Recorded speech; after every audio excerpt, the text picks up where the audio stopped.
पियर, मगर colour change है तो वो आज हरा है, आज हरा है कि ओढ़नी के रंग हरियर, कि ओढ़नी के रंग पियर है, कि ओढ़नी के रंग पियर,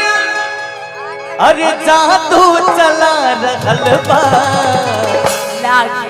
लागे कि जैसे खेतवा में, लागे कि जैसे खेतवा में सरसों फुला रहल बा, लागे कि जैसे खेतवा में सरसों फुला रहल बा। ओढ़नी के रंग ओढ़नी के रंग पियर, ओढ़नी के रंग पियर, जादू चला रहल बा।